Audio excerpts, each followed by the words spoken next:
മാലിക് റളിയല്ലാഹു അൻഹു റമദാൻ ആകുമ്പോ ഹദീസ് പഠിപ്പിച്ചു കൊടുക്കുന്ന മഹാന ആര്? അനസ് ഇബ്നു മാലിക് റളിയല്ലാഹു അൻഹു.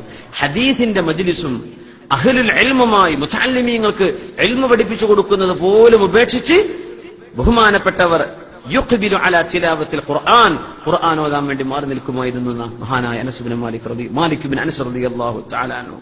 ഇങ്ങനെ ഖുർആൻ ഹദീസ് പഠിപ്പിക്കുക എന്ന വലിയൊരു കർമ്മം പോലും അതുപോലും നിർത്തിവെച്ചിട്ട് ഖുർആൻ ഓതാൻ നിൽക്കുന്നു. അങ്ങനെയാണെങ്കിൽ നമ്മൾ ഹറാമുകളും അനാവശ്യങ്ങളും ഉപേക്ഷിക്കുന്നതിനെ പറ്റി എന്താ പറയാ? അള്ളാഹുവിന് പുണ്യമുള്ളതും ഇൽമു പഠിപ്പിച്ചു കൊടുക്കലാണ്. അതുപോലും റമദാനിൽ ഞാൻ എനിക്ക് വേണ്ടി അമൽ ചെയ്യാൻ. അതുകൊണ്ട് എനിക്ക് തോന്നുന്നു, ഞാൻ ചെറിയൊരു അപേക്ഷ പറയാണ്, 27 രാവിലൊന്നും വേള വെക്കണ്ട ദയവ് ചെയ്തിട്ട്.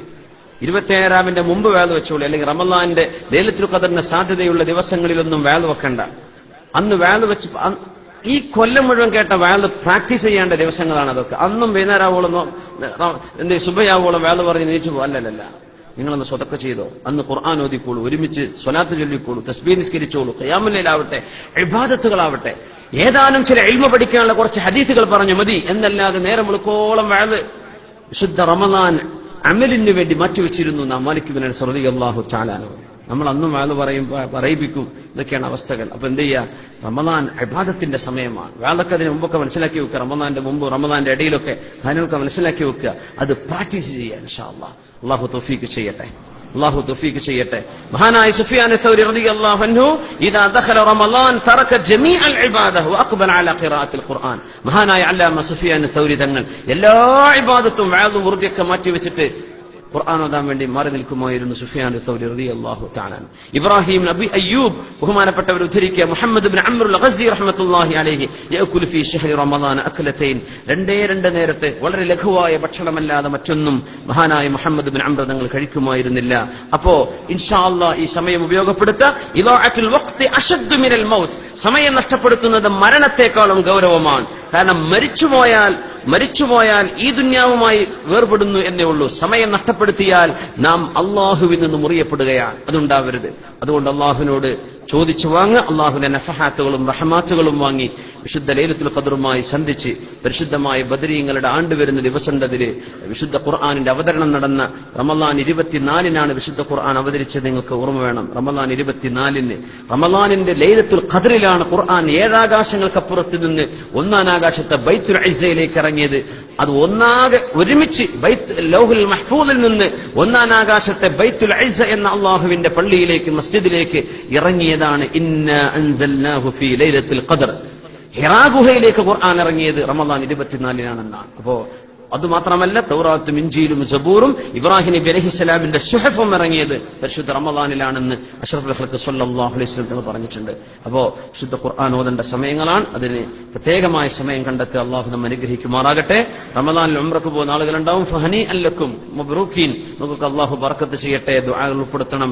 കാരണം റമളാനിലെ ഒരു ഉംറ ഹജ്ജത്തൻ മഈ, എന്റെ കൂടെ ചെയ്തൊരു ഹജ്ജിന് തുല്യമാണെന്ന് തിരുനബി സ്വല്ലല്ലാഹു അലൈഹി വസല്ലം.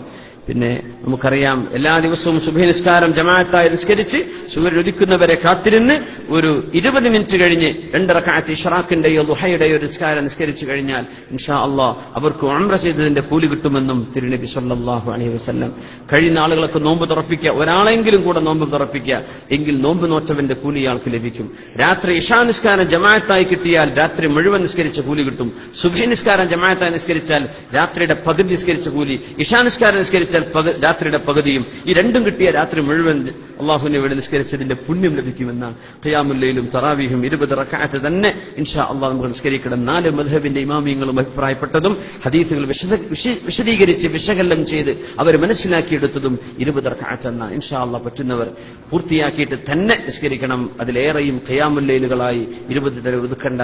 സുബ്ഹിന്റെ മുമ്പായി എഴുന്നേറ്റ് ഖിയാമുൽ ലൈൽ പറഞ്ഞില്ലേ, രോഗം ഇല്ലാതിരിക്കാനും തെറ്റിലേക്ക് പോവാതിരിക്കാനും ചെയ്തുപോയി തെറ്റ് പൊറുക്കപ്പെടാനും അള്ളാഹുലേക്ക് അടുക്കാനും സ്വാലിഹീങ്ങളുടെ ചര്യയുമാണ്. ദഅബുസ് സ്വാലിഹീൻ വമഖറബ ഖുർബത്തുൻ ലില്ലാഹ് വമദ്ഫഅത്തുൻ മദ്ഫഅത്തുൽ ലിദ്ദാ, ശരീരത്തിന് അസുഖം വരാതിരിക്കാനും തെറ്റുകളിലേക്ക് മുകഫിറാത്തുൽ ലിസയ്യിആ, തെറ്റുകൾ പൊറുപ്പിക്കാനും ഒക്കെ അത് കാരണമാണ്. അതുകൊണ്ട് ഖിയാമുൽ ലൈൽ ഞാൻ ഊന്നി പറയാണ്, അതിനുവേണ്ടി അത് നിലനിർത്താൻ നമുക്ക് എല്ലാവർക്കും പരസ്പരം ദുആ ചെയ്യണം. നമുക്കൊക്കെ വേണ്ടി എല്ലാവർക്കും വേണ്ടി ദുആ ചെയ്യണം. നമുക്കൊക്കെ അള്ളാഹു ജീവിതത്തിൽ ഒരുപാട് നന്മകൾ ചെയ്യാൻ തൗഫീക്ക് ചെയ്യട്ടെ ഇൻഷാ അല്ലാഹ്. ഇനി നമുക്ക് റമളാന്റെ സമയത്ത് കാണാൻ പറ്റിയില്ലെങ്കിലും പരിചയപ്പെടാൻ പറ്റിയില്ലെങ്കിലോ നിങ്ങളുടെ ദുആയിലൊക്കെ ഉൾപ്പെടുത്തണം.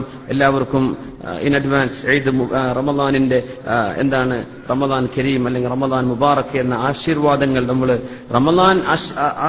ആശീർവദിക്കുന്നത് തീർച്ചയായും നന്മ ചെയ്യാനുള്ള പ്രചോദനമായിട്ടാണ് ഇൻഷാ അല്ലാഹ്.